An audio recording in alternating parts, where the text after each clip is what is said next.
Então, boa noite a todos. Bem-vindos à nossa terceira palestra da 12ª Semana do Meio Ambiente da Unicinos.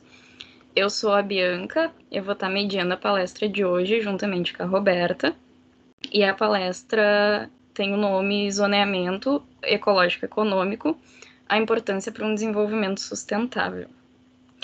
E as nossas palestrantes hoje vão ser a Thaís, que é engenheira ambiental formada pela Universidade de Caxias do Sul. Atualmente, ela é analista ambiental na empresa Biometria, Consultoria e Projetos, e ela possui experiência na área ambiental há 5 anos já. E também a professora Vânia Maria Trentin, que é engenheira ambiental e mestre em Engenharia e Ciências Ambientais, também pela Universidade de Caxias do Sul.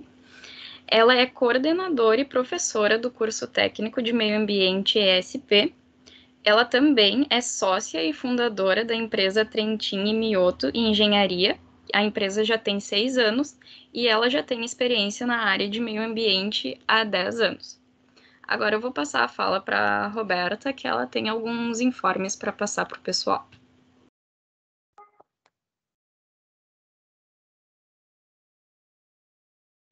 Oi, gente.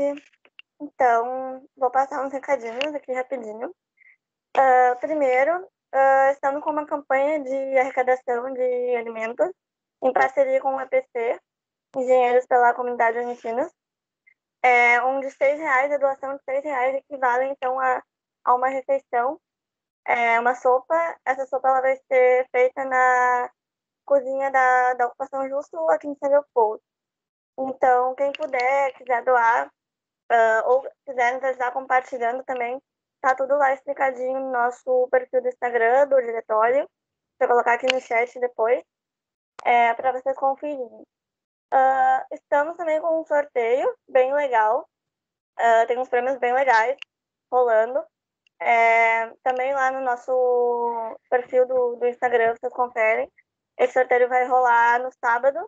Então, vão lá, comentem, participem para quem sabe vocês são sorteados. Preenche um formulário que vai estar ali no chat também, para certificar a presença, né? Bem importante. E a gente pede para que mantenham os microfones e as câmeras desligados para que não tenha nenhuma interferência durante a palestra. E quando tiverem perguntas para fazer, façam ali pelo chat, que a gente deixou um tempo, então, reservado para ler essas perguntas para as gurias, e aí elas respondem. Desejo um bom evento para todo mundo, uma boa palestra, e passo a palavra, então, para as gurias. Então. Obrigada. Obrigada. Então, boa noite, pessoal. Eu vou compartilhar a apresentação com vocês. Então, só um minutinho que eu já vou disponibilizar aqui.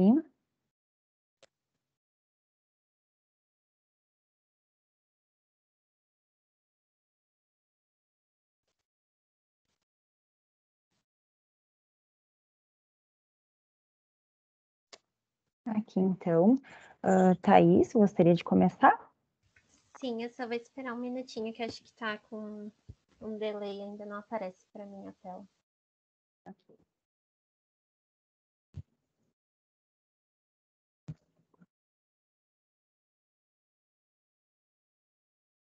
Eu não sei se está compartilhando, Vânia, na verdade. Tá. Pessoal, vocês estão visualizando? Ela tá com... Sim, tá? eu tô vendo. Uhum. Tá. Tá normal. Thaís, a tua imagem antes estava travando para mim ali.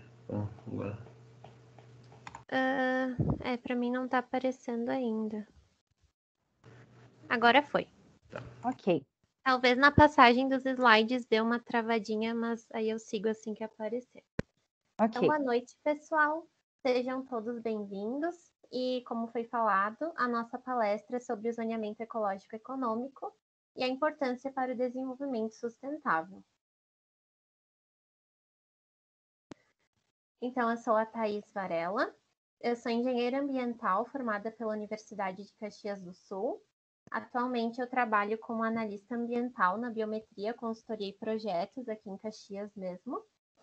A Biometria é uma empresa de consultoria ambiental com foco em energias renováveis e principalmente em energia eólica e solar.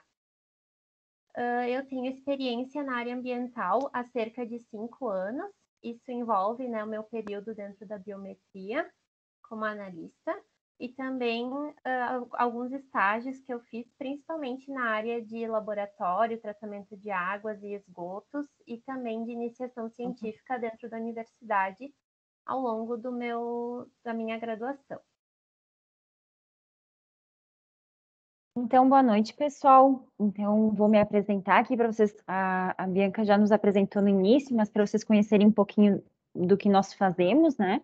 Meu nome é Vânia, eu sou engenheira ambiental, tenho mestrado também em Engenharia e Ciências Ambientais pela Universidade de Caxias do Sul. Atuo como coordenadora e docente de cursos técnicos, do curso técnico em meio ambiente, mais especificamente numa escola de educação profissional aqui em Caxias do Sul. Atuo na área de consultoria ambiental, né? Tenho uma empresa ali de engenharia e projetos. Nós atuamos em vários ramos, desde o ramo industrial, prestação de serviços. Então, todos aqueles prestadores de serviços que precisam de atendimento na área de legislação ambiental ou qualquer tipo de projeto na área de meio ambiente, nós atuamos, né, nisso, trabalhamos com isso. Tenho uma experiência em torno de 10 anos, um pouquinho mais, na área de meio ambiente. Então, já trabalhei em órgão público, trabalhei em prefeitura, na Secretaria do Meio Ambiente, já trabalhei com consultorias ambientais antes de me formar na graduação. Posterior a isso, também trabalhei com pesquisa científica dentro da Universidade de Caxias do Sul. E agora, então, tenho um mix aí de conhecimento de vários setores através da assessoria ambiental que nós prestamos para as empresas, certo? Então, aqui, o nosso bate-papo é falar de zoneamento ecológico econômico para que vocês possam, não só, claro, a gente traz um pouquinho do nosso conhecimento, mas que vocês também depois possam, lá no final da palestra, contribuir com isso, né? E possam participar também. Então, aqui seria uma troca de conhecimento, algo que nós todos possamos aprender juntos, certo? Então, vamos lá. Então, aqui, para dar o start no nosso conteúdo de zoneamento ecológico econômico, eu trouxe para vocês a ideia de cidades não planejadas, a conceituação de cidades não planejadas. Hoje, nós podemos fazer um paralelo de cidade não planejada com o nosso dia a dia, de que forma o planejamento pode impactar nas nossas vidas, né? Então, hoje, se eu não planejar o meu dia de amanhã, por exemplo, não colocar numa agenda, colocar em itens, olha o que eu preciso fazer, como eu preciso me organizar, pode ser que amanhã o dia passe e eu tenha esquecido de fazer metade daquilo que eu precisava, ou não tenha feito com tanta propriedade, com tanta eficiência, não tenha produzido da forma que eu teria se eu tivesse feito um planejamento. Então, cidades não planejadas, elas também são assim. O crescimento ele acontece de forma desordenada, indústrias acabam se instalando em áreas que não deveriam, as residências, muitas pessoas acabam comprando lotes e se instalando em áreas que são, do ponto de vista ambiental, né, são áreas frágeis, áreas que precisam de uma atenção. E o que isso demanda? Qual que é a problemática de tudo isso?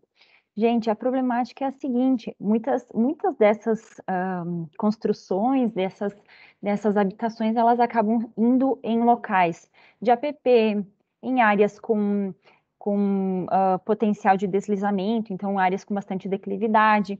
E aí começa um somatório de problemas, porque elas já estão instaladas em uma área que não deveriam, né? E com isso, o saneamento ambiental muitas vezes não chega, são residências que acabam não tendo coleta de esgoto, de resíduos, não chega talvez até a água potável, tem dificuldade disso acontecer. Então, isso interfere na qualidade de vida das pessoas, essas pessoas acabam habitando ambientes insalubres e, além disso, da questão saúde, a questão do ser humano, acabam impactando o meio ambiente, degradando áreas, desmatando, interferindo na qualidade dos recursos hídricos, muitas vezes ocupando áreas de bacia de captação, áreas que são sensíveis para a questão de abastecimento humano, né? Então, tudo isso é uma problemática das cidades não planejadas. Isso são os efeitos de cidades quando elas não têm um planejamento adequado, certo? Em contrapartida, eu trago aqui para vocês a questão de cidades planejadas.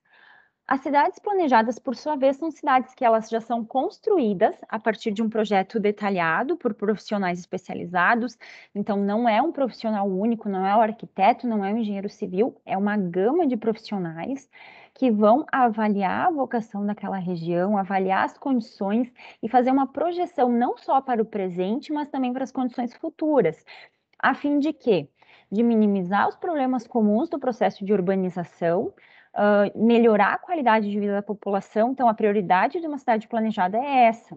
No entanto, a gente vê que muitas das cidades hoje não são feitas dessa forma. Poucas cidades foram, de fato, planejadas. Então, a ideia do zoneamento ecológico econômico é que isso passe a ser uma prioridade, se não foi no passado, que ela seja a partir do momento atual, certo? Então, a questão do planejamento ele vai atuar direto na vocação da cidade, da região, né? Vai considerar as bacias, as áreas de captação, né? Dos recursos hídricos, enfim. E esse estudo, esse planejamento prévio, ele vai permitir utilização estratégica de recursos, vai permitir soluções que sejam inovadoras para aquele ambiente, para aquela região, e isso vai interferir também na sustentabilidade, ou seja, vai contribuir para a sustentabilidade.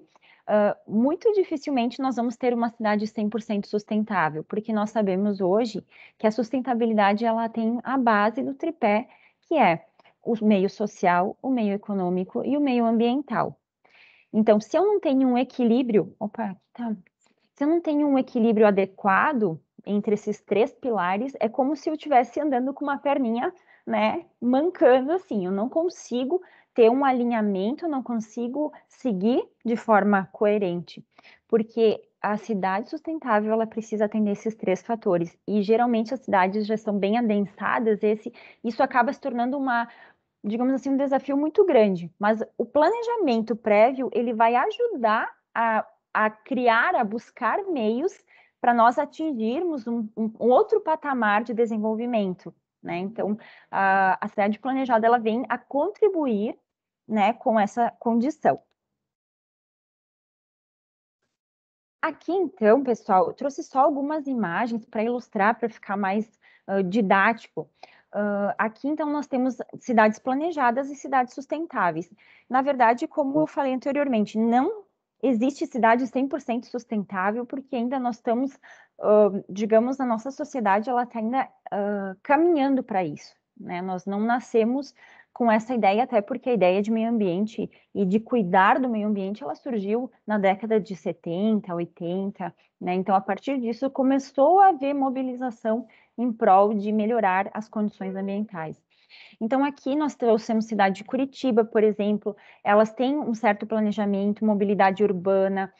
João Pessoa é uma cidade que é considerada uma das mais verdes do mundo, ou seja, eles conseguem manter um crescimento, né, o desenvolvimento dessa cidade, mantendo a arborização, áreas verdes, controlando a poluição ambiental. Barcelona, ela não foi planejada do ponto de vista de meio ambiente, mas vejam como o planejamento ele acaba favorecendo as questões ambientais. Nós temos aqui essa imagem no canto superior aqui direito, onde nós vemos que a cidade ela é bem alinhadinha, ela tem as suas quadras bem formatadas, e olha que interessante falar um pouquinho de Barcelona, porque no entorno dessas quadras são as construções, e no meio das quadras nós vemos como se fossem esses espaços vazios. E por que foi projetado dessa forma? Porque esses espaços vazios justamente são voltados à arborização, áreas de lazer, áreas da prática de esporte, e toda cidade ela tem um alinhamento que permite mobilidade urbana. Então, tendo mobilidade urbana, automaticamente eu tenho condições de utilizar um transporte público em substituição ao que a gente usa atualmente, o carro, o veículo, né? Então, isso acaba favorecendo, então, essas cidades para atingirem, provavelmente evoluírem nesse patamar de sustentabilidade.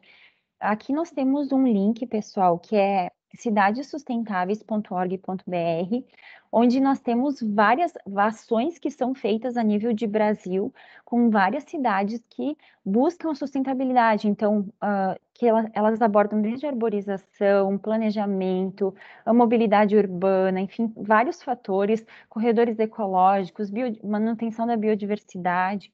Então, são várias coisas que vocês podem ter acesso e que vai contribuir, né, para vocês aprenderem ainda mais sobre o assunto. Agora eu passo a palavra então para a Thaís, ela vai falar um pouquinho da legislação. Só um minutinho que ainda não veio. Então agora, pessoal, a gente vai falar um pouquinho sobre a legislação, né, de onde surgiu o zoneamento ecológico econômico. E a gente também, a partir desse momento, vai começar a estudar um pouquinho mais, abrir mais essa legislação e entender de fato o que é necessário ser feito para que a gente possa desenvolver um zoneamento ecológico econômico. Então, de onde surgiu isso? O zoneamento ecológico econômico, ele vem lá da nossa Política Nacional de Meio Ambiente. Se vocês observarem, dentre os instrumentos da nossa política, nós temos no artigo 9º o zoneamento ambiental. Ele é tratado com essa nomenclatura na nossa Política Nacional de Meio Ambiente.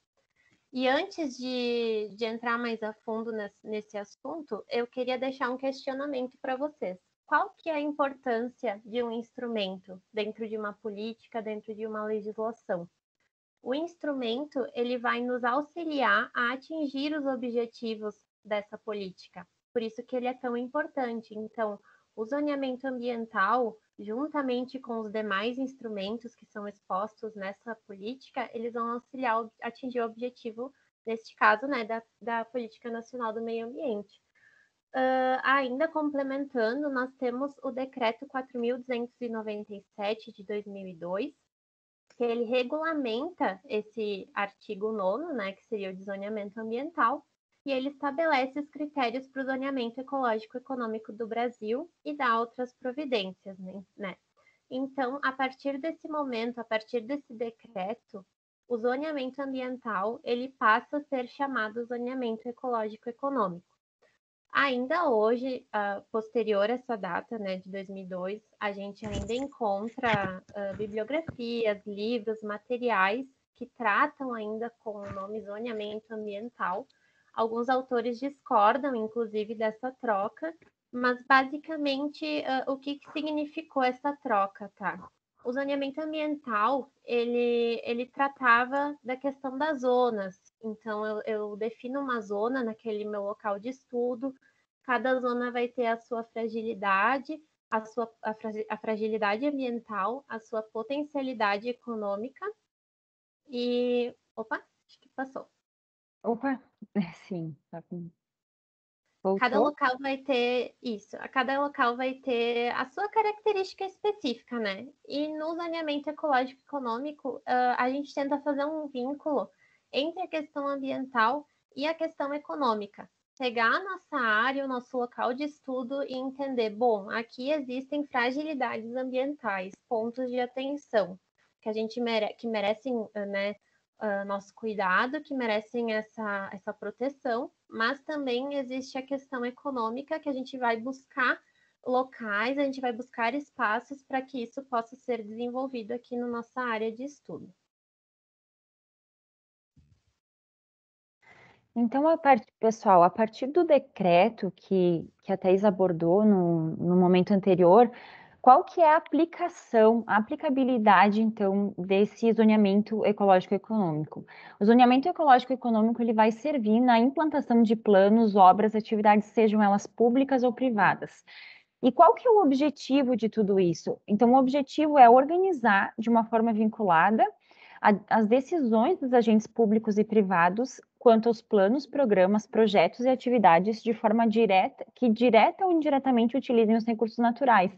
O que quer dizer isso, pessoal? Antes, nós tínhamos um olhar separado das coisas, e o zoneamento ecológico econômico, ele trata muito da seguinte situação, que o desenvolvimento econômico, ele cresça lado a lado à questão da manutenção do capital dos serviços ambientais, né, manutenção dos ecossistemas, proteção ambiental, junto compatibilizando, então, esse crescimento econômico e a proteção dos recursos naturais. Isso sem deixar de ter uma economia competitiva que gera emprego e renda. Então, a gente não pode mais, a partir do momento que essa legislação ela foi pensada justamente por isso, para não deixar mais essas coisas acontecerem de forma separadas, porque quando a gente olha para o zoneamento de forma distinta, separando esses dois assuntos, nós perdemos eficiência no planejamento, nós perdemos vários aspectos importantes que têm que ser considerados, né? Então, a gente tem que cuidar das fragilidades ambientais, então a gente pode ressaltar áreas que são potencialmente, que têm potencial para determinada atividade, então a gente consegue ponderar isso através do zoneamento ecológico econômico. Então, o zoneamento ecológico econômico, ele busca sustentabilidade ecológica, econômica, social e obviamente, ambiental ali.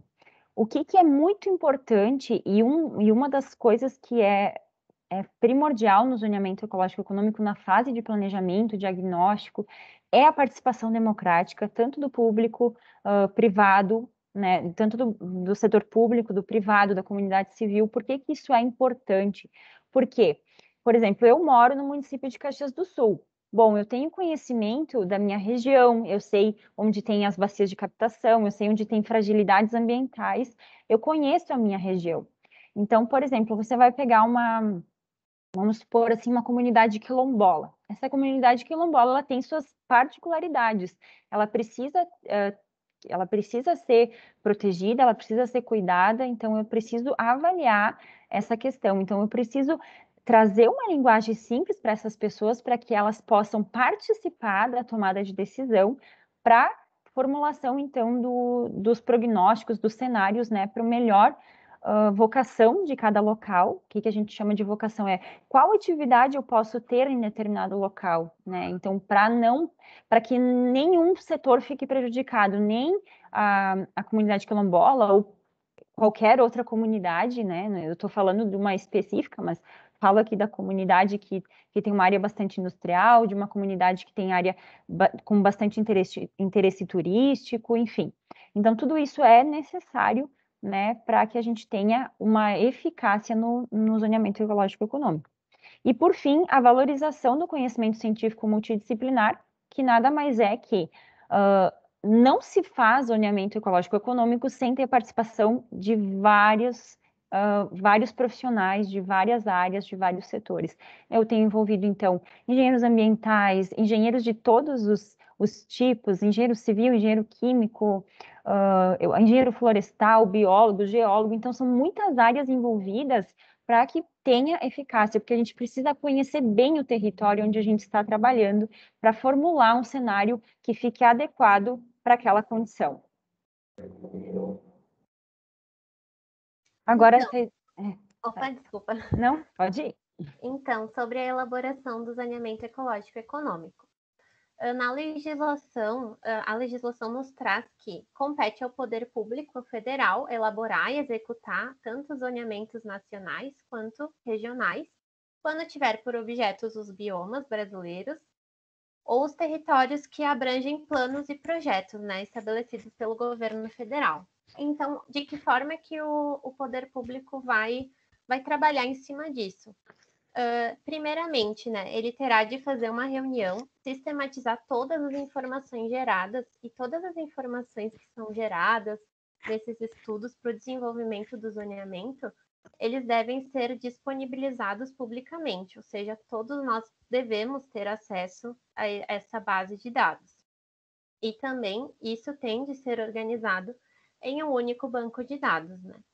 Aqui ao lado direito, eu trouxe algumas informações a respeito das escalas. Quando a gente vai trabalhar com zoneamento ecológico econômico, obviamente a gente vai fazer muitos mapas, a gente vai ter mapeamento de basicamente de tudo, né?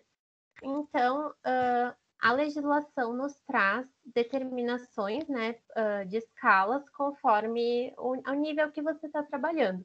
Então, a nível nacional, macro-regional, aí nós temos a divisão ali de macro-regiões norte, centro-oeste e nordeste, macro-regiões sudeste, sul e a zona costeira, e os zoneamentos locais. Então, cada tipo de análise, se for um zoneamento a nível nacional, a nível local, a gente vai trabalhar com uma escala de detalhamento diferente. A nível local, ali vocês podem ver que seria por exemplo, trabalhar a nível municipal, né, digamos assim, a gente tem um detalhamento bem maior, e isso a gente vai trazer depois para vocês um exemplo, para vocês verem o nível de detalhamento disso.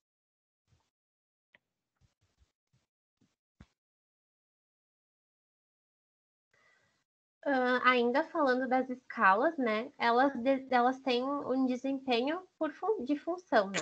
Então, por exemplo, quando eu falo de escalas de até 1 para 100 mil, por exemplo, a gente fala de uso estratégico do território, definição de áreas para detalhamento do zoneamento, e a gente vai ter prioridades relacionadas ao planejamento territorial e gestão de ecossistemas. Escalas de 1 para 100 mil ou maiores, nós teremos gestão e ordenamento territorial. Aí a gente vai trabalhar a nível de plano diretor municipal, plano de gestão ambiental e territorial local, uso de áreas de preservação permanente. Então, a gente vai ter um detalhamento um pouco melhor. Escalas de 1 para 250 mil e maiores, nós teremos gestão e ordenamento territorial estadual ou regional. Então, um detalhamento um pouco menor, como definição para fim de recomposição ou aumento de reserva legal. Então, cada escala que a gente trabalhar, né, conforme eu falei anteriormente, a gente vai ter uma informação, um nível de detalhamento para trazer sobre aquele local.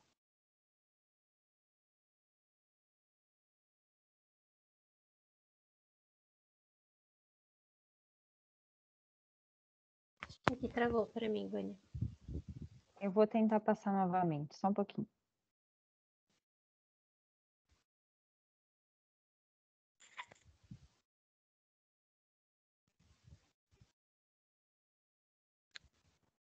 Thaís, queres falar? Como tu visualiza?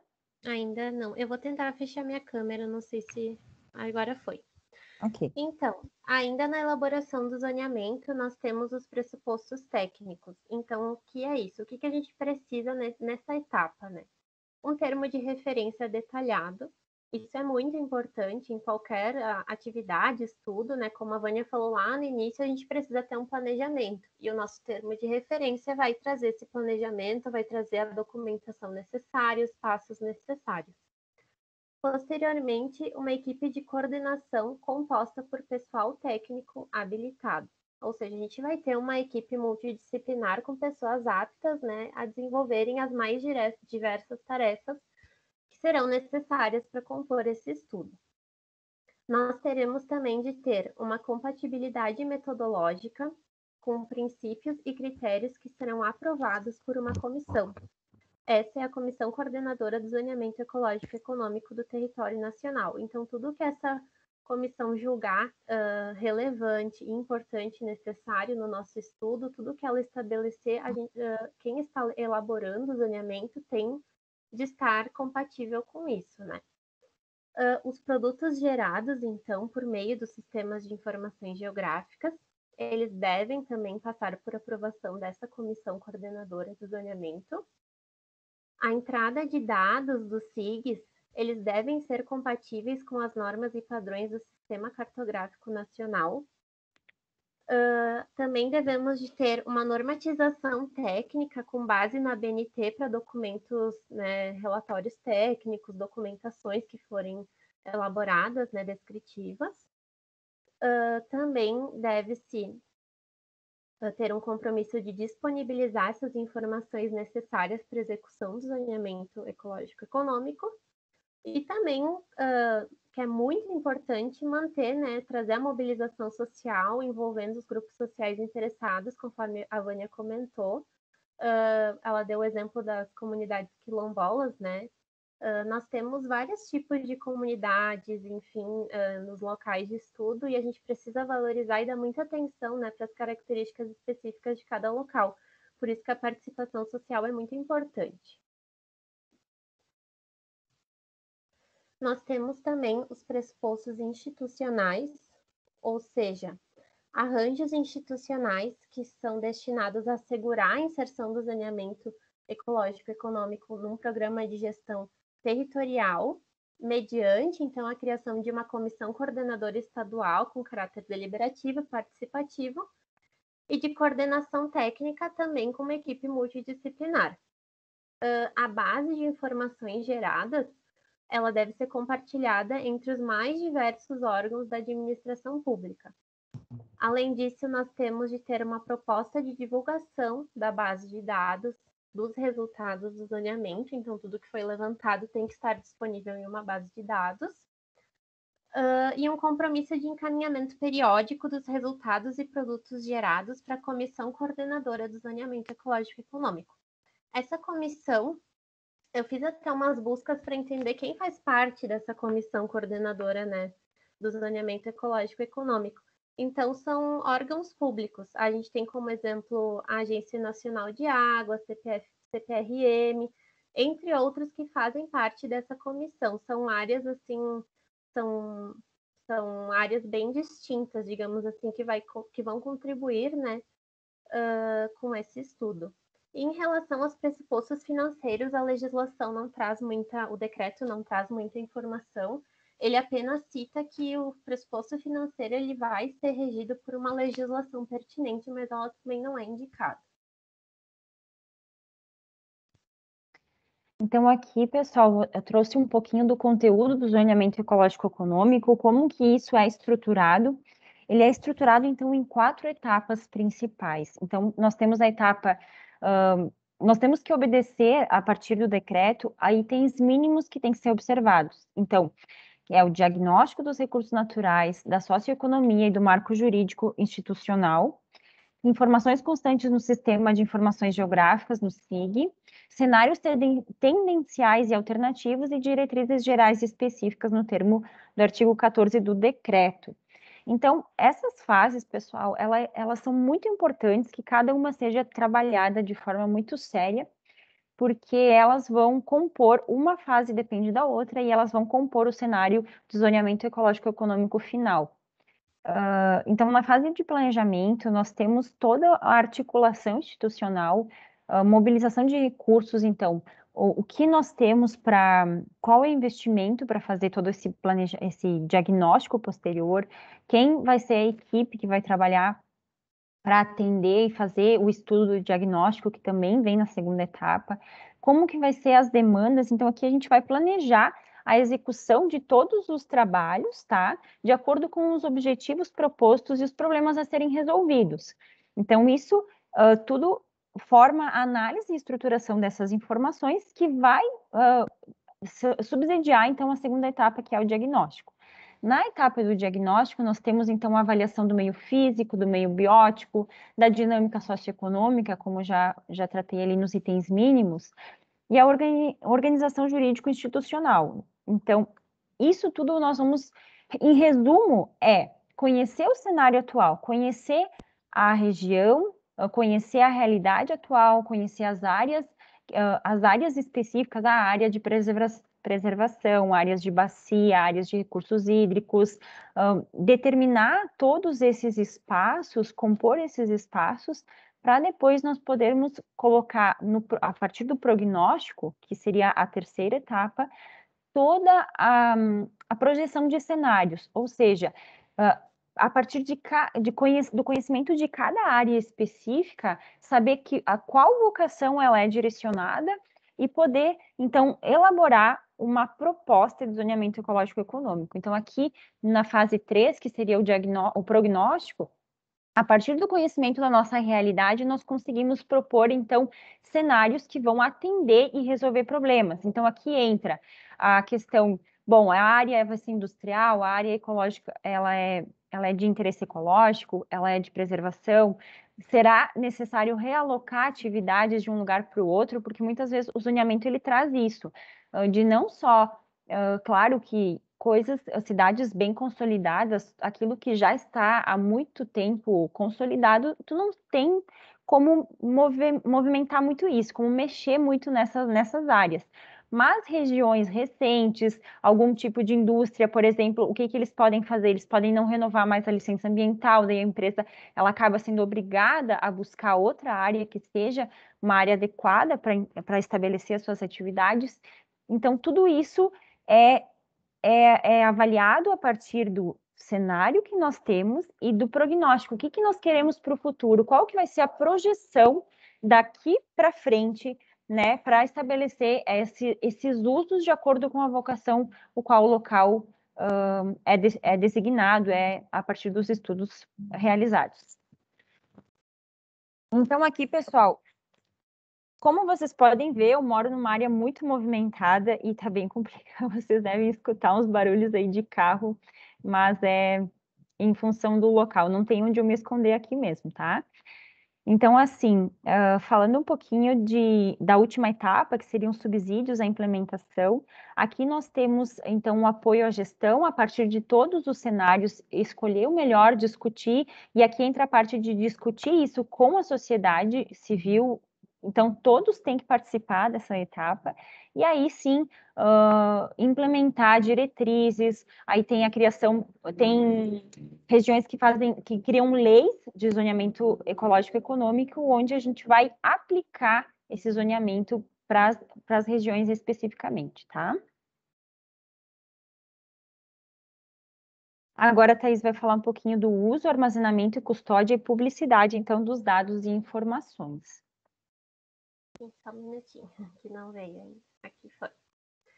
Então, em relação a essa etapa, né, da legislação, do decreto, os produtos gerados, né, mapas gerados, toda a documentação, deverão ter o armazenamento em formato eletrônico.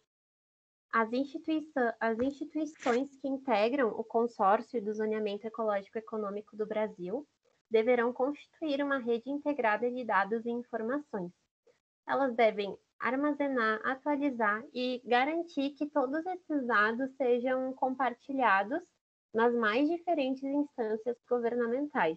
Vocês podem perceber que isso é bastante, essas informações da disponibilização de dados, ela é bastante frisada na legislação.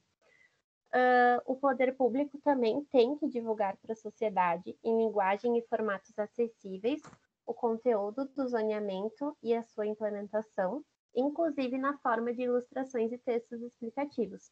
Porque pensem comigo, né?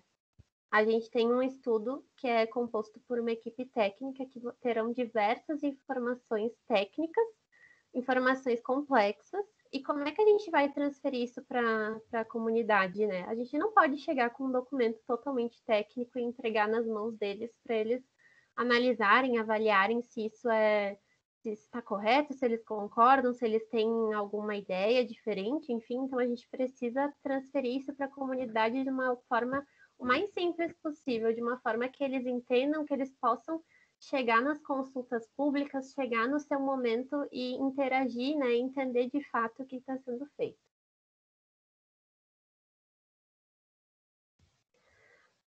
Então, mais no final, né, da legislação, a gente tem algumas outras observações importantes. Dentre elas, o zoneamento, né, na sua fase final, após a conclusão, ele terá de ser aprovado pela comissão coordenadora do zoneamento. Eles que dão o ok, né, se o documento está de acordo ou não. Se nós elaborarmos um zoneamento ecológico econômico e posteriormente for verificado que há necessidade de mudanças, tem alguma informação que está incorreta, enfim, as alterações dos produtos gerados, elas só podem ocorrer após 10 anos da conclusão do zoneamento. Tais alterações deverão, novamente, passar por uma consulta pública e pela aprovação da Comissão Estadual do Zoneamento Ecológico Econômico e pela Comissão Coordenadora, né, que são comissões distintas. Então, o zoneamento só será dado como concluído após as zonas definidas, os ajustes feitos e as zonas caracterizadas de acordo com as diretrizes gerais específicas, que é o que foi falado anteriormente sobre o que a comissão, né, estar em consonância com aquilo que a comissão estabelece. E também fica proibida a redução do percentual de reserva legal definido por uma legislação específica, né, nem as áreas protegidas com a unidade de conservação ou não. Então, feito isso, né, feito o zoneamento ecológico econômico, ele estando pronto, o planejamento, a implementação de políticas públicas, o licenciamento, concessão de crédito oficial, benefícios tributários, assistência técnica de qualquer natureza, tudo isso deverá observar os critérios e padrões estabelecidos no zoneamento ecológico econômico. Então, os benefícios da implementação do zoneamento ecológico econômico são vários, né? Nós trouxemos aqui para vocês alguns, né, que são os principais. Então, racionalizar o uso e gestão do território. Então, hoje nós temos as cidades, elas se expandem muito horizontalmente. Então, existe também conceito de cidades mais compactas, de cidades onde os espaços urbanos e os espaços vazios que nós temos aqui dentro de uma determinada região sejam melhor aproveitados. Então, racionalizar o uso e gestão de território, prover que as áreas que já existem sejam bem ocupadas, ao invés de você simplesmente pegar e entrar no conceito de expandir isso, né, horizontalmente. Um segundo ponto que é bastante relevante é reduz as ações predatórias e aponta atividades mais adaptadas às particularidades da região. Por exemplo, eu não posso chegar num município como Gramado, que é uma cidade que tem uma vocação turística praticamente de 100% e querer colocar uma empresa, uma indústria com potencial poluidor alto no meio da cidade. Eu não consigo fazer isso, eu não posso fazer isso. Então, reduz essas ações, porque quando nós temos lá, voltando nas cidades não planejadas, quando não tem um planejamento urbano adequado, territorial adequado, porque aqui não entra só o urbano, entra a área rural também, a gente evita essas situações de que algo se instale, alguma atividade se instale onde ela não deveria estar, e com isso ela possa vir a comprometer a vocação da região, a questão ambiental, que é fundamental, né? Então, todos os recursos naturais, tudo, os serviços ecossistêmicos podem ser comprometidos, então, isso acaba evitando. Quando a gente tem esse planejamento, a implementação do zoneamento ecológico econômico, a gente tem um olhar do todo e consegue direcionar as atividades para onde elas devem, onde couber que elas existam. Então, fomenta investimentos do governo de acordo com a vocação da região. Então, aqui também há uma maior eficiência nos investimentos do governo, por quê?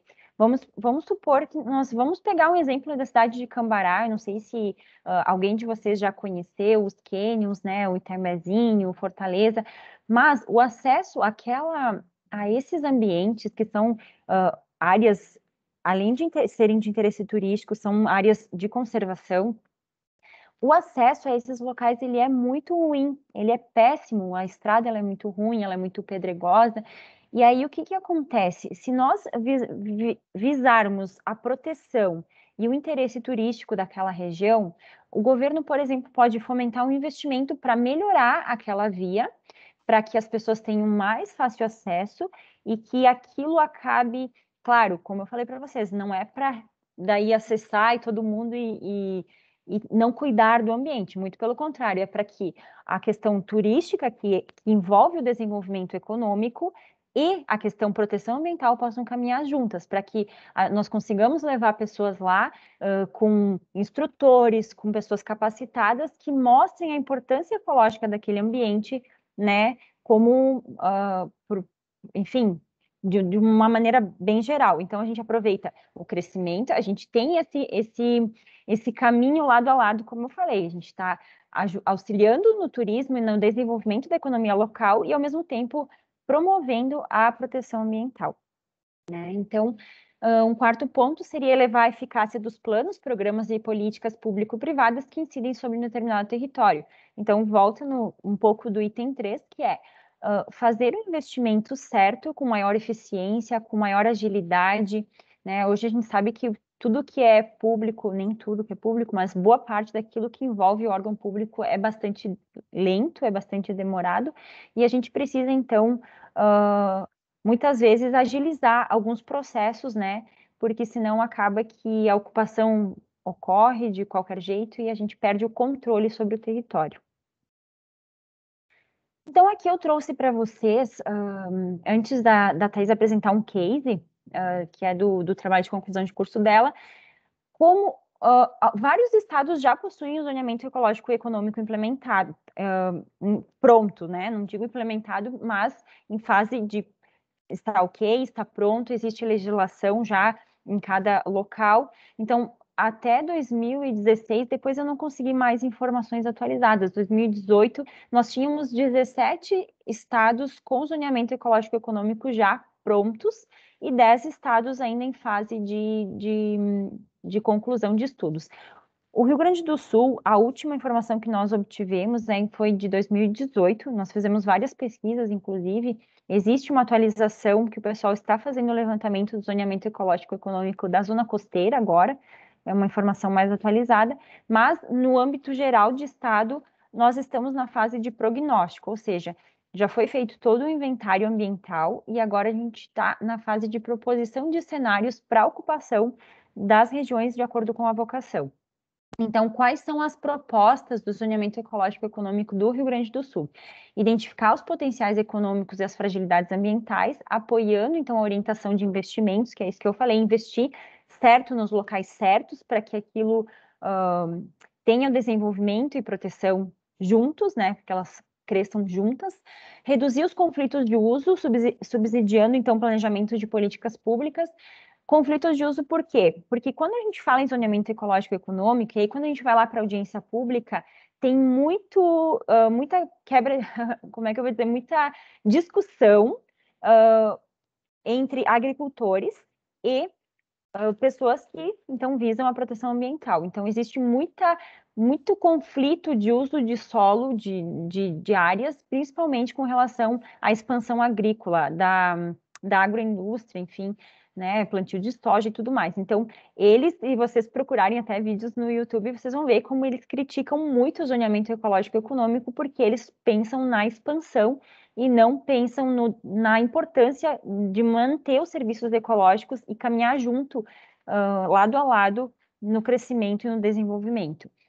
Então, diagnosticar gargalos que impeçam o desenvolvimento econômico e garantir o desenvolvimento sustentável e a melhoria das condições de vida, porque melhorando os espaços e a ocupação dos espaços sendo própria para aquilo que elas são destinadas, nós temos qualidade, nós temos proteção dos nossos mananciais, nós garantimos, então, salvaguarda dos ecossistemas, corredores ecológicos. Então, a gente cria uma série de benefícios ambientais que vão ser reflexo, né, na nossa qualidade de vida.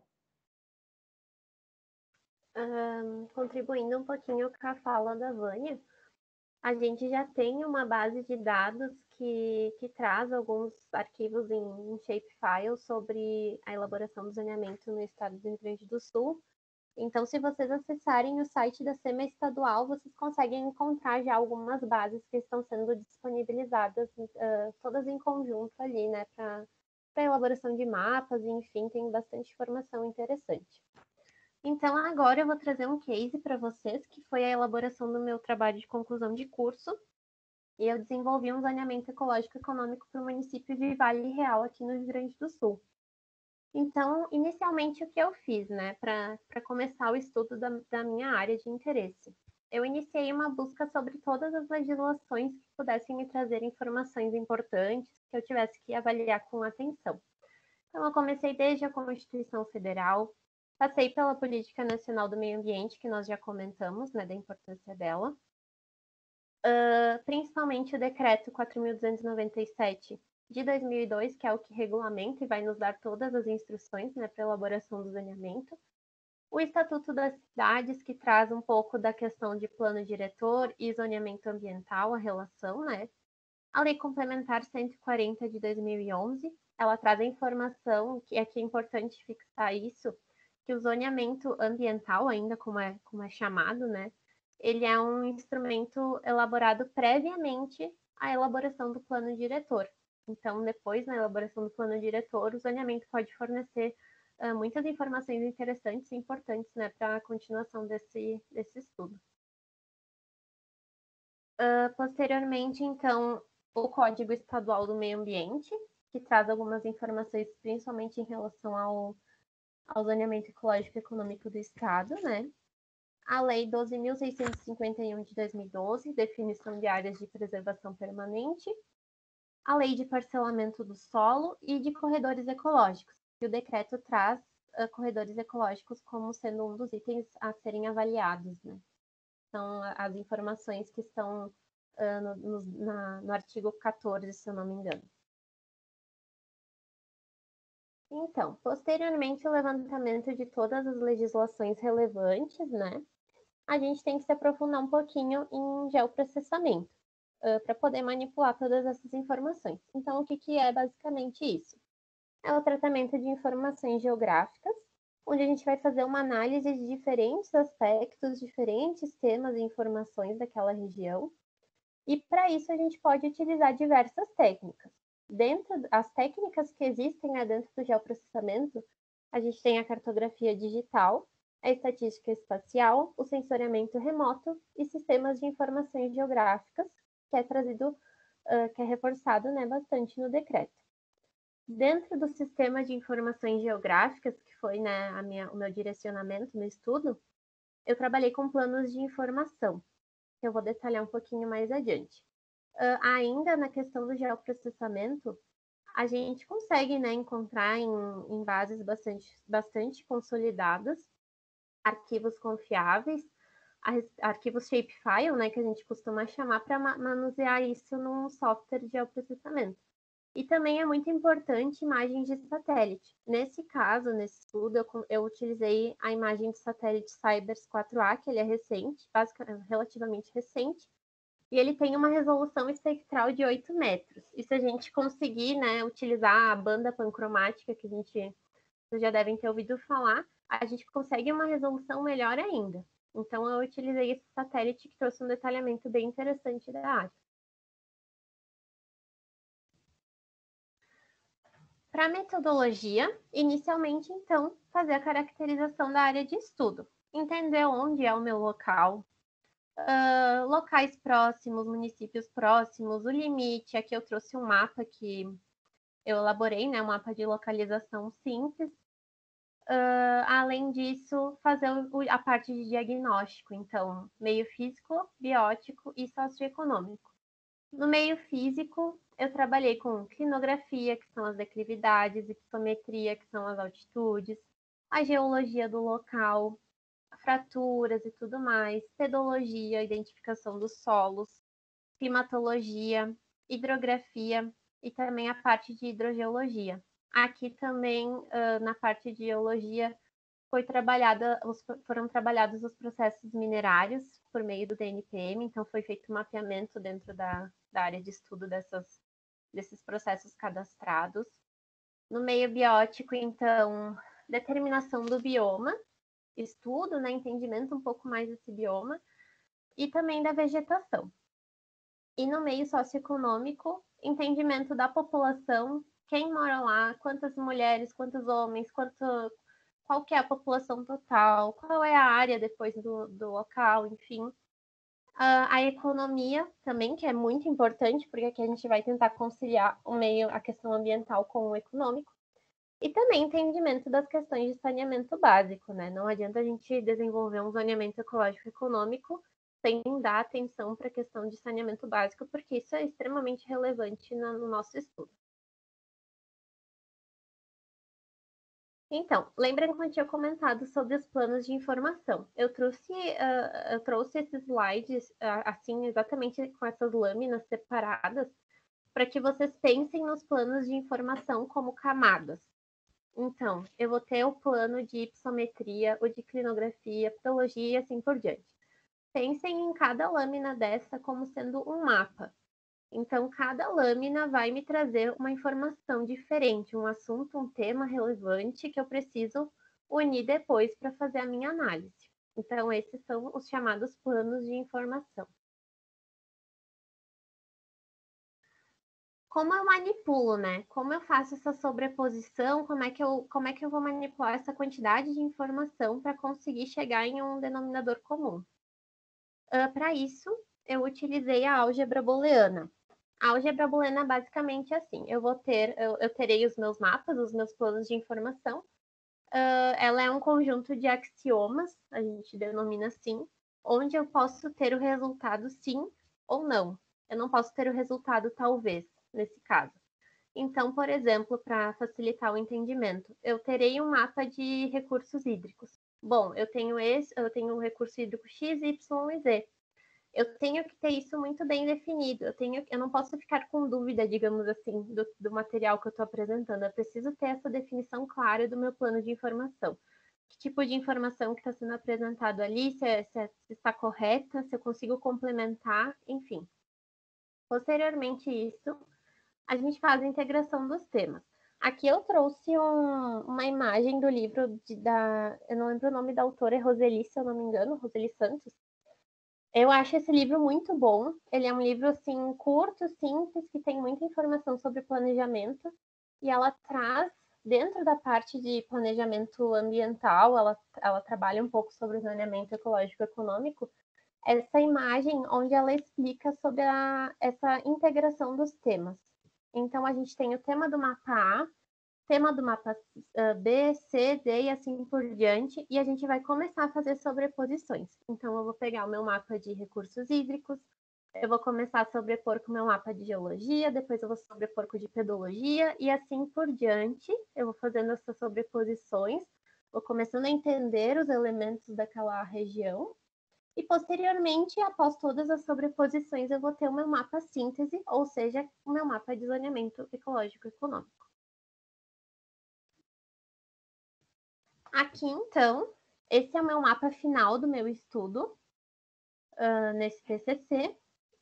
E a legislação, né, o decreto, ele não traz especificamente, você tem que definir as áreas X, as zonas X, Y e Z.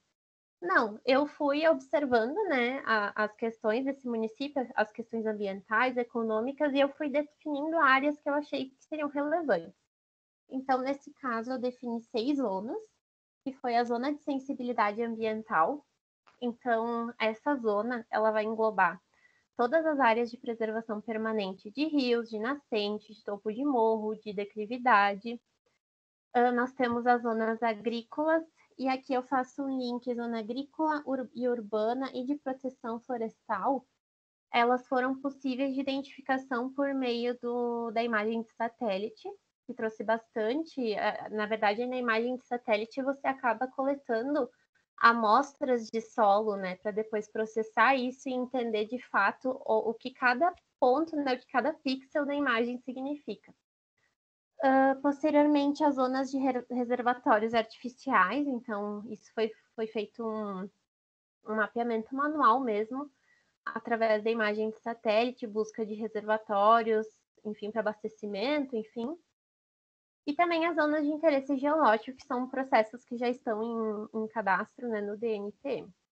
Aqui é importante, né, salientar que se você for observar o decreto, ele é muito extenso, envolve uma equipe multidisciplinar, envolvem diversas questões, né? E aqui no TCC, obviamente, a gente não tem o tempo suficiente para trabalhar com todos esses elementos. E também é interessante sempre a gente ter um trabalho com levantamento de dados primários, né? Isso é muito importante quando a gente faz um estudo ambiental. E aqui no TCC eu trabalhei com dados secundários, né? Dados de órgãos públicos, enfim, dados disponibilizados de fontes confiáveis. Então, aqui eu deixei também algumas contribuições, alguns itens que poderiam ser feitos posteriormente, como, por exemplo, uma avaliação de expansão urbana, justamente para identificar áreas de instalação de novas empresas, de residências e tudo mais, verificar se isso está de acordo com a questão ambiental.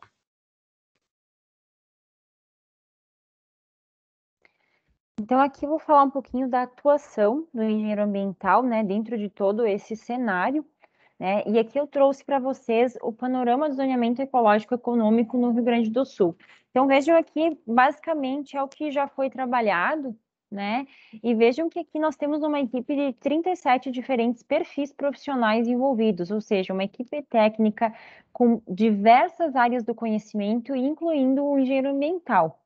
Então, a atuação do engenheiro ambiental é muito ampla. Nós conseguimos atuar em áreas de hidrologia, de pareceres, na área do saneamento ambiental. Nós conseguimos trabalhar em diversos ramos de atividade. Então, aqui, o que é importante ressaltar aqui nas atribuições de vocês? Nós podemos atuar, então, em órgãos públicos, em órgãos privados, a gente pode atuar de forma autônoma, então vocês podem, por exemplo, ter uma.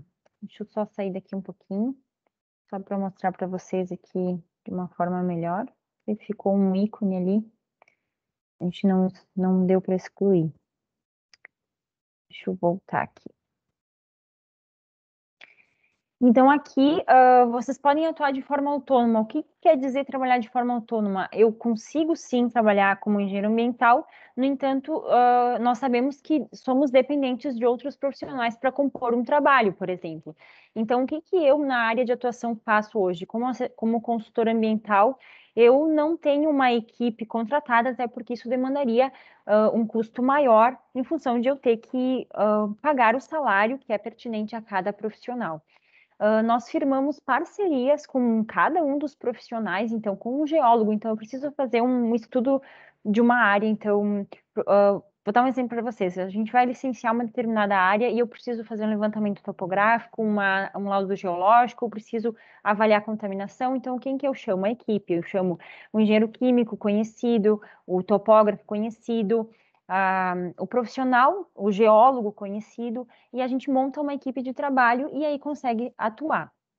Dentro disso, o engenheiro ambiental pode fazer coleta de dados primários, né, atividades de campo, pode elaborar laudos, pareceres, ofícios, declaração, elaborar mapas, pranchas, né, tudo o que for pertinente à área de meio ambiente, fazer estudos hidrológicos, claro que isso vai depender muito da grade curricular de vocês.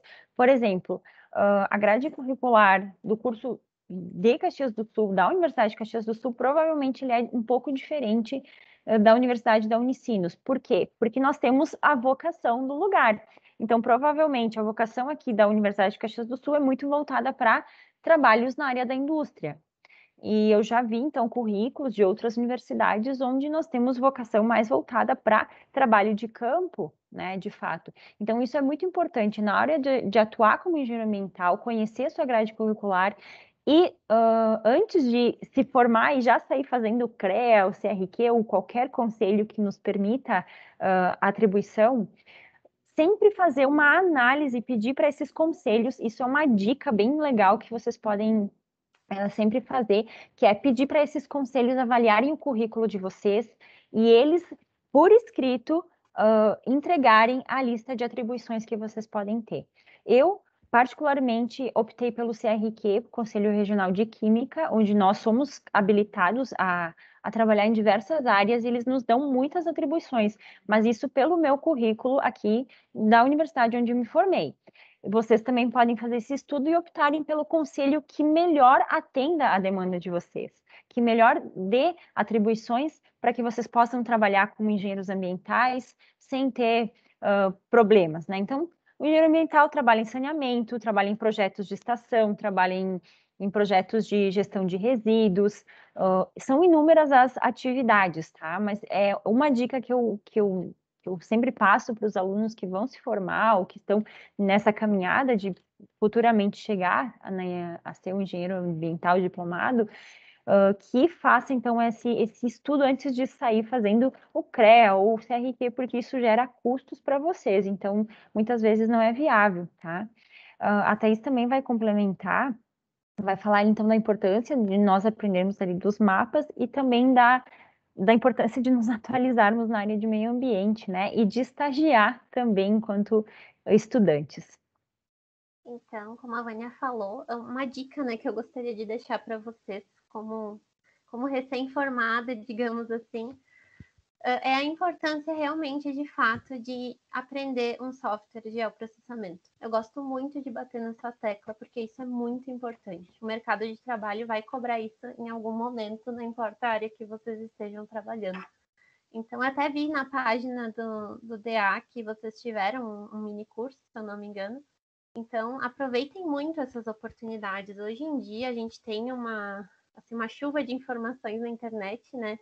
A gente consegue muito material gratuito, a gente consegue cursos mais acessíveis, e é muito, muito, muito importante vocês aprenderem a manusear um software. Também existem softwares gratuitos, porque hoje em dia, assim, basicamente qualquer atividade do meio ambiente, os órgãos ambientais também nos cobram muito mapas de localização, mapas de determinado aspecto, e isso é muito relevante. Então, se vocês tiverem a oportunidade, façam cursos e se informem mais a respeito dessa área. E também da questão da atualização do meio ambiente, é que hoje em dia, se nós pararmos todos os dias e olharmos as notícias, a gente sempre vai ter alguma informação nova para se atualizar. A gente sempre tem uma legislação nova, um assunto novo, um livro novo, um material novo. Então, é importante a gente dedicar um pouquinho do nosso tempo para, mesmo que não seja a nossa área de trabalho, nossa área de estudo, enfim, mas para entender um pouquinho essas questões e realmente estar por dentro dessas informações que surgem diariamente, verificar se isso é verídico ou não, né? E quanto à questão do estágio, como a Vânia comentou, é muito importante também a gente ter a oportunidade de fazer estágios ao longo da nossa graduação, sabe?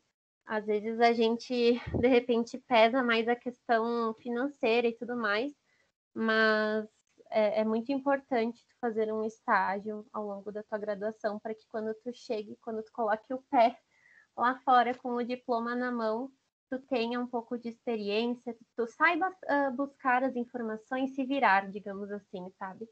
Então, essas são as dicas que eu deixo aqui para vocês, e que a Vânia também deixou.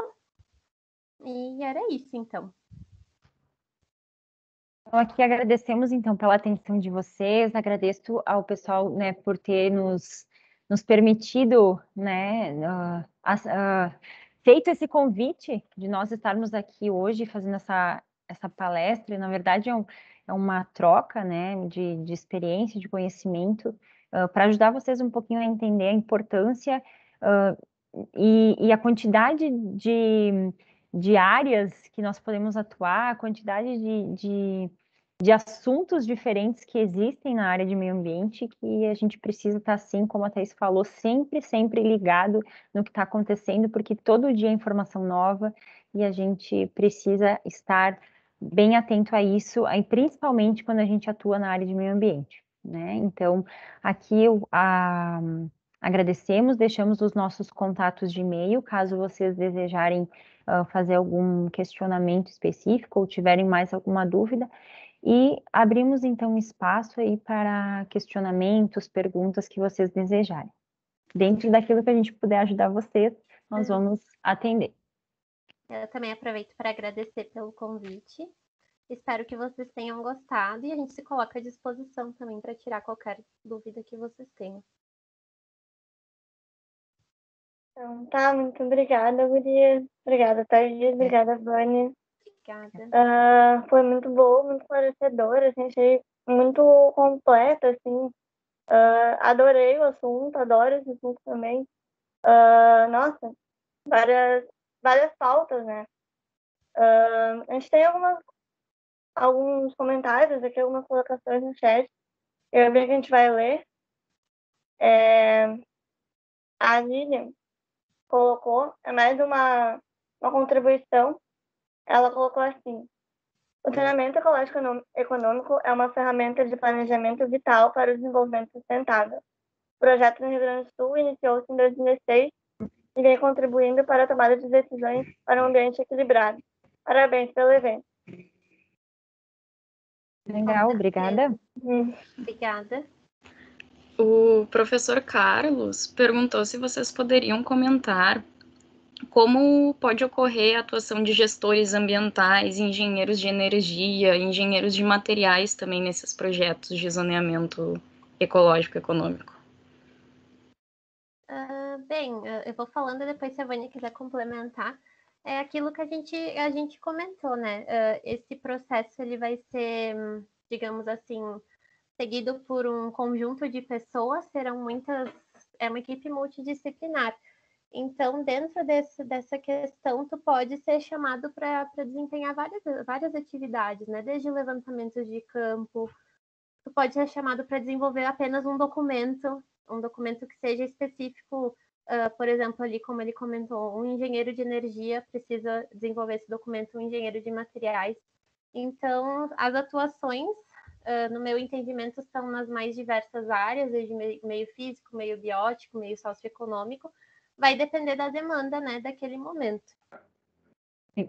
Até contribuindo, por exemplo, o engenheiro de energia, os gestores ambientais, eles atuam muito na parte de elaboração de documentos, na elaboração na área de audiências públicas, de como que a gente vai levar esse material de forma clara e fácil para a população, porque a população não é técnica, a população muitas vezes não sabe o que é um zoneamento e nós precisamos levar isso para eles. Então, qual que é a forma?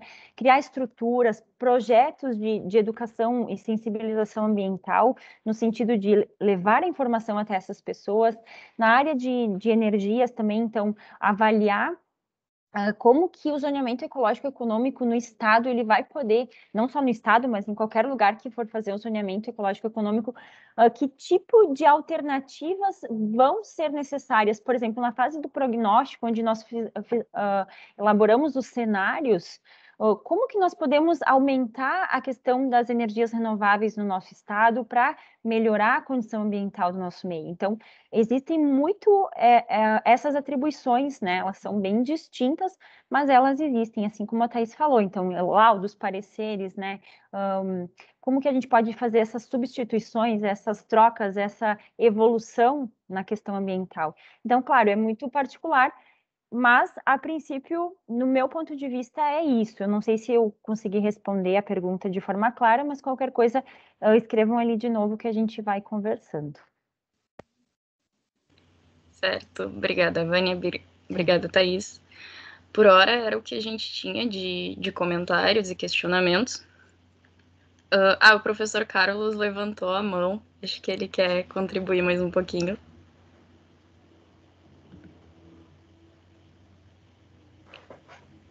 Oi, boa noite. Obrigado Boa noite. Boa noite. Pela palestra, pelo painel aí de vocês, muito bom. Eu teria mais 2 questionamentos, né? Estava esperando para ver se vinha mais algum dos alunos, mas vamos lá.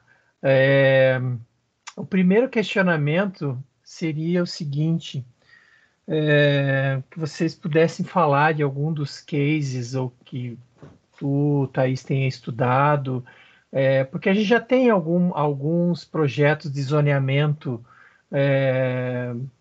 realizados no Rio Grande do Sul, talvez não nessa perspectiva ou nesse detalhamento que vocês trouxeram, mas a gente tem alguns já, né?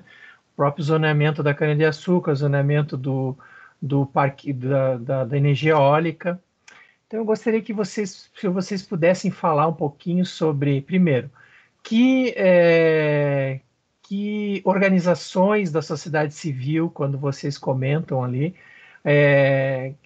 teriam assento nesse tipo de consórcio, nesse tipo de discussão, né? Acho que mesmo se for no caso de um município, né?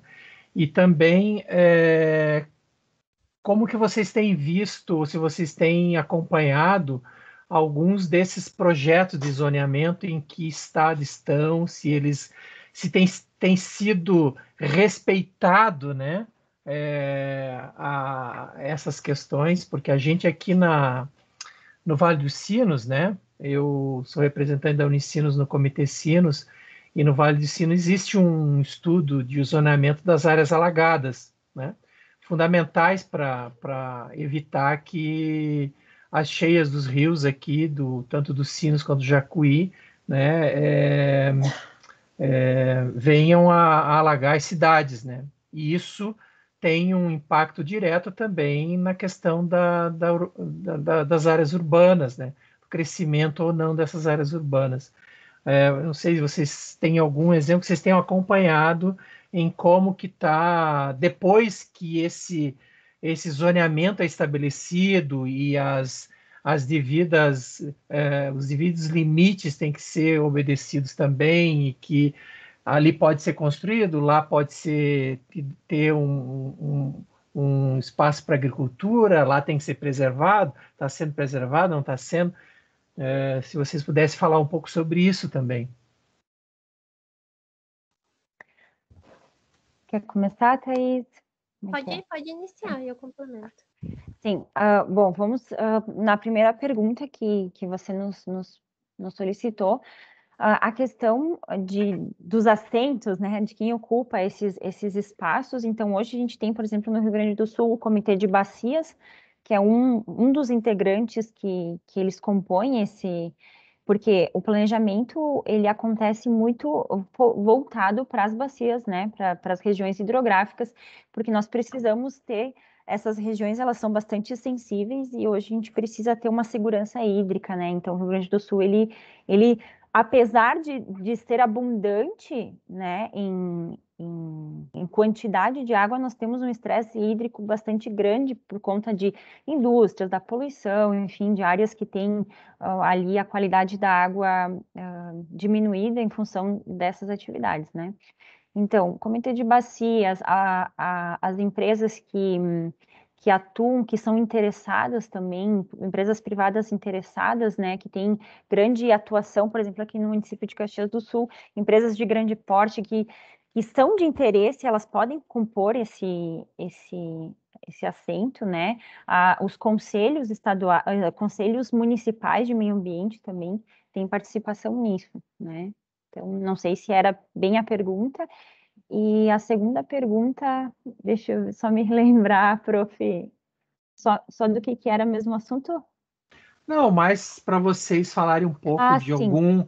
de algum projeto já estabelecido e como que está a parte de monitoramento, se está sendo respeitado, né, aquilo que foi definido. Sim. Até aí talvez possa contribuir, mas assim, já de antemão a gente sabe, até durante ali o roteiro da palestra eu falei para vocês, eu busquei até algumas informações no YouTube, informações de outros estados que estão em fase de implementação disso, tem estados que já têm um sistema de informações bem estabelecido, já tem legislação pronta para o zoneamento ecológico econômico. O estado de São Paulo também é um exemplo que eles têm um diferencial, porque eles estão considerando as mudanças climáticas no seu zoneamento ecológico econômico, e a gente vê que existe muito conflito ainda com relação ao zoneamento ecológico, de conflito de interesse. Então, principalmente, eu observei a área de expansão agrícola é uma das principais dos principais setores que acabam dificultando a implementação de um zoneamento, porque eles dizem que eles vão perder áreas, né? Então, o zoneamento, agora não me lembro de qual município que eu vi. Eu posso depois me certificar e até colocar aqui no chat, mas assim, municípios, estados que têm essa briga muito forte, muito presente, em função de que eles vão perder território para a preservação ambiental e vai deixar de produzir toda aquela coisa que a gente já sabe, né, que é complicada essas questões aí quando fala de interesse financeiro, né, e eles não conseguem enxergar isso como uma única coisa, né, que é um desenvolvimento que é necessário ser em conjunto, eles não veem dessa forma, eles veem como vilão meio ambiente, a parte de preservação como vilão, né, para o desenvolvimento do negócio deles. Então, não sei, a Thaís, se tem algum case que tu queira comentar, né, a gente... Pode continuar. Não, é isso aí.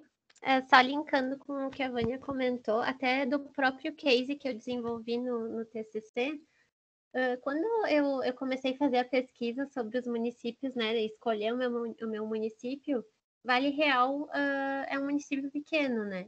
Mas justamente isso que a Vânia falou foi o que eu mais percebi no final do meu estudo.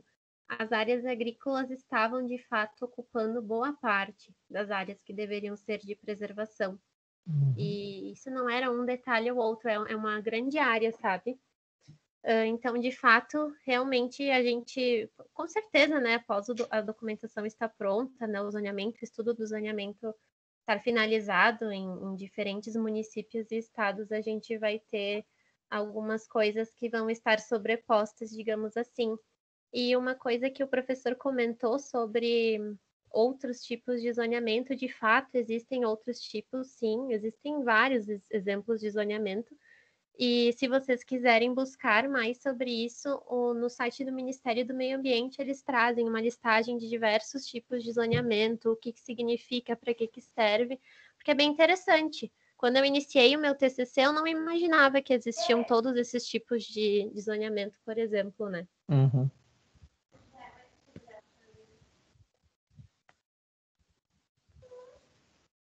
Eu não sei, prof, se ficou respondido, se não ficou muito boa as nossas respostas.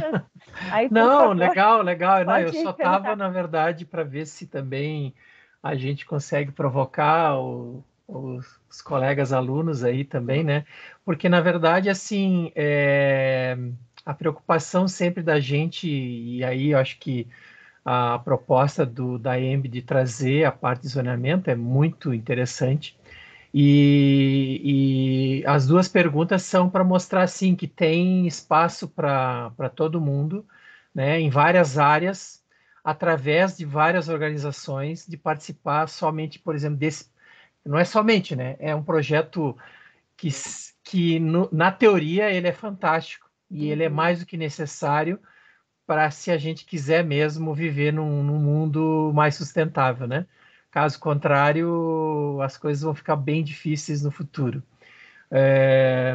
Haja visto o que está acontecendo agora, principalmente no Sudeste, né? Em função aí uma falta exatamente de melhor gestão e de planejamento, né? E se os estados já tivessem construído esses zoneamentos há muito mais tempo, acho que dificilmente a gente teria esses problemas que estamos tendo, né? Mas, enfim, ele tem um porquê, né, de ter sido construído em algum momento. A questão é se a gente vai conseguir implementar, né, esses projetos e mantê-los, né, que talvez seja até o mais difícil, né? Então, acho que é importante isso ficar... por isso que daí estamos aqui perguntando. Eu hoje, a minha disciplina é energia e meio ambiente, né? Então, por isso, tenho vários alunos aqui presentes e o quanto também do ponto de vista energético é fundamental, porque quando a gente fala em recursos hídricos, nós estamos falando em energia, né? Quando fala em preservação de mata nativa, né? E os cuidados para como preservar, até vocês não entraram nesse detalhe, mas se for falar nesse zoneamento da cidade, isso passa inclusive por onde estão indo as linhas de alta tensão, as linhas de transmissão, as linhas para que possa preservar o que resta de mata nativa, né? Então tudo estaria meio envolvido aí, né? O grande desafio hoje é realmente esse. Nós temos muitas áreas consolidadas já, adensadas, né? Então, isso acaba dificultando. Claro, daqui para frente vamos planejar e se tudo der certo a coisa vai acontecer. Mas todo esse levantamento para o zoneamento ecológico-econômico é um processo bastante demorado, bastante longo, né? Porque envolve muitas áreas do conhecimento também, um trabalho que envolve o setor público, o setor privado, a participação da comunidade, e tudo isso demanda um tempo, né, de resposta. Então, essa questão ela é bem importante e eu acho que o que mais vai ser um desafio, assim, eu vejo como um grande desafio, é a existência dessas áreas que já estão consolidadas, como o prof já tinha falado, né, de linhas de alta tensão. Então, nós temos tudo praticamente já como se fosse pronto e consolidado, e agora, como é que a gente vai partir? Como é que a gente vai mudar áreas que são super sensíveis, né, do ponto de vista ambiental, e como que nós podemos remanejar isso sem ter, sem prejudicar provavelmente um lado ou o outro, né? Então nós precisamos buscar um consenso e um equilíbrio nisso, e quando a gente envolve a participação da sociedade, a gente tem algumas coisas que acabam caindo no entendimento de um ou de outro e barram, às vezes, que as coisas consigam se desenvolver, né? Consiga seguir o seu curso, né? Então, eu acho que é um dos grandes desafios que nós temos, e eu vejo que a informação, como vocês proporcionaram esse conhecimento hoje, assim, essa palestra com esse assunto, eu acho que esse é o caminho, né? Que nós possamos disseminar cada vez mais a informação, o conhecimento, para que as pessoas tenham o entendimento da importância disso e o entendimento de que somos 100% dependentes dos recursos ambientais, né? Dos serviços que a natureza nos presta.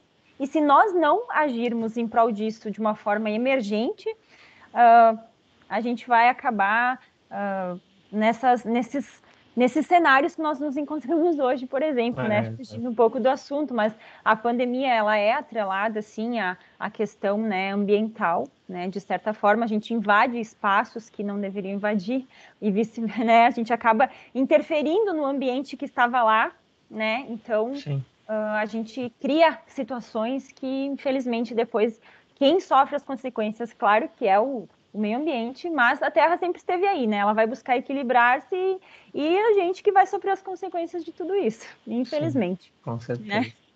Então, seria isso. Bianca, posso fazer uma última pergunta? Claro. Acho que é mais até para a Thaís, eu não sei, mas quando agora também a Vânia acabou de falar, Thaís, no teu TCC, tu teve a oportunidade de entrevistar as pessoas naquela região para saber, ou não fazia parte do TCC, saber o grau de conhecimento em relação à questão do zoneamento, e que elas estavam entrando em áreas que não deveriam, e assim por diante, como tu falou dos agricultores. Não, na verdade, não cheguei a fazer contato com as pessoas. Eu iniciei, na verdade, o TCC bem na época ali que iniciou a pandemia, sabe? Então, eu não cheguei a ir a campo e coletar informações. Eu tenho algumas pessoas conhecidas que moram lá em Vale Real. E eu até, quando surgiu essa ideia... Informalmente. O TCC, informalmente, eu questionei, você tem conhecimento se existe, por exemplo, um plano diretor, um documento assim, um documento X, Y, conhecimento do seu local, né, onde você vive, e algumas pessoas até não tinham conhecimento acerca disso, então não cheguei a levantar esses dados, foi mesmo assim, visualmente, através das informações que eu consegui manipular, né, que eu cheguei nessas conclusões. Então, colegas alunos que tiverem interesse aí, aqui em relação ao zoneamento de áreas alagadas, né, é um tema a ser trabalhado, quem sabe, num TCC aí, de a gente fazer esse estudo de campo e levar conhecimento para as pessoas, né, em relação à necessidade desses tipos de zoneamentos, né. Então, fica aí, acho que isso é bem importante. A gente só vai levar conhecimento para as pessoas, só vai fazer as pessoas terem conhecimento se levar o conhecimento para elas, né? E uma forma que a gente pode contribuir é, por exemplo, até através de um TCC, para avaliar como estão algumas dessas áreas que já são, inclusive, já estão, né, zoneadas, por exemplo, e como é que está o monitoramento delas. Valeu? Obrigada por... Obrigado, gente. Obrigada.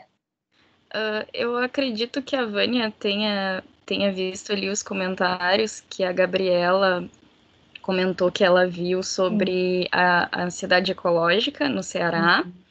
E a Lilian também contribuiu de novo, nos disponibilizando um link com informações para o zoneamento ecológico econômico. Então, para quem quiser dar uma olhada, se inteirar um pouco mais do assunto. Não tendo mais questionamentos, contribuições, eu queria fazer a minha. Queria agradecer a fala de vocês, meninas. Eu acho que foi uma fala muito engrandecedora, muito enriquecedora para nossa área. Que essa área do zoneamento, eu acho uma área muito rica, porque como vocês comentaram, ela é uma área multidisciplinar. Eu trabalhei por 1 ano e meio num projeto de iniciação científica da Unicinos, em que a gente fez o zoneamento ecológico e econômico de um município da região metropolitana. Então, o que eu acho incrível é tu tem ali o engenheiro ambiental, tu tá olhando os shapes da área ambiental, daqui a pouco tu bate num problema, daí tu chama o geólogo, ele vem, ele te ajuda, se sobrepõe mapa de geologia, de pedologia.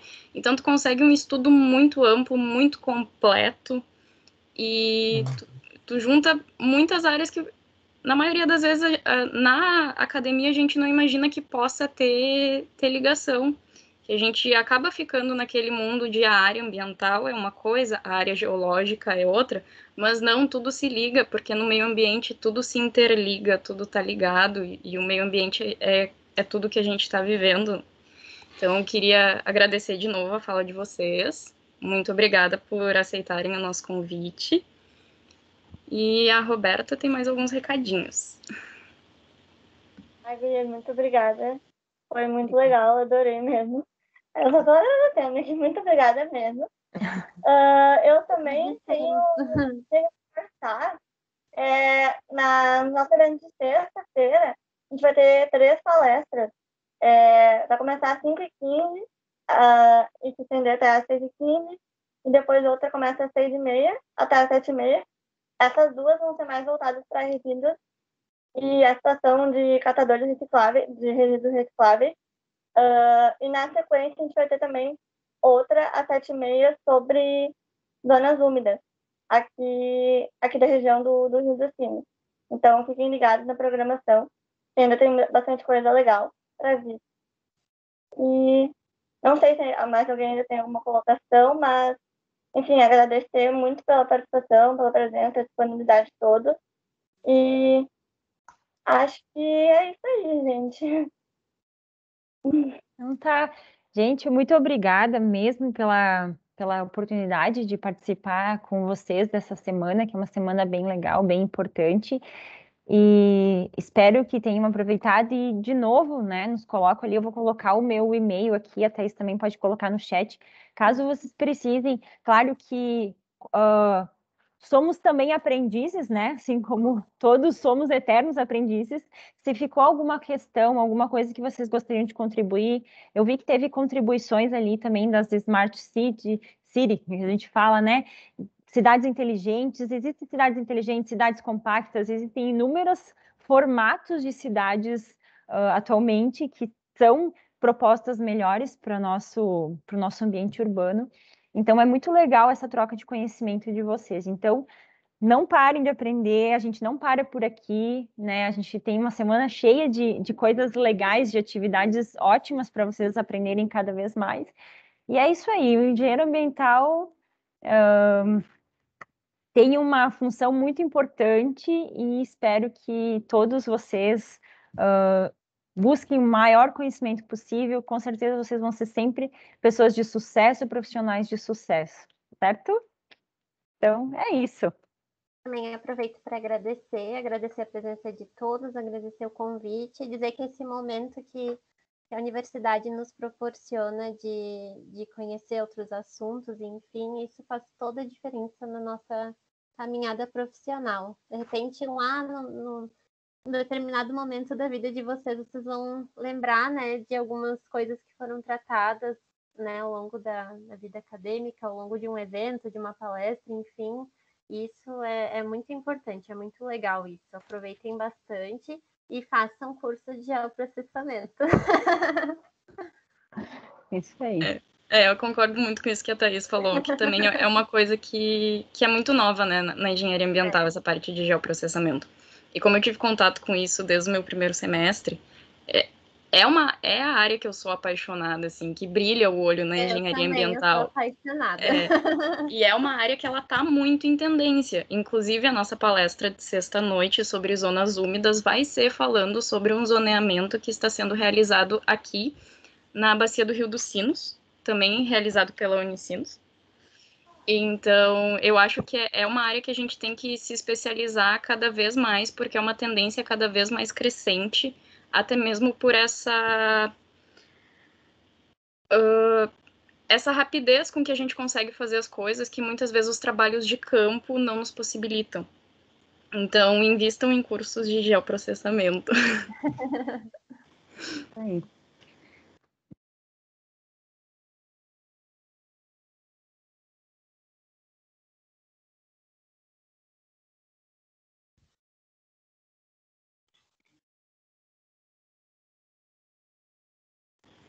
Bom, então, pessoal, da nossa parte, boa noite.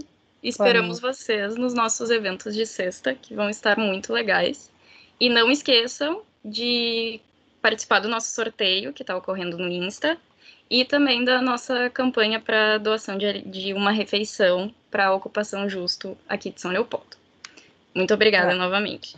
E boa noite. Tchau, boa noite. Obrigado, gurias. Muito Obrigada. obrigado. Parabéns. Muito obrigada. Obrigada. Boa noite. Tchau. Boa Boa noite.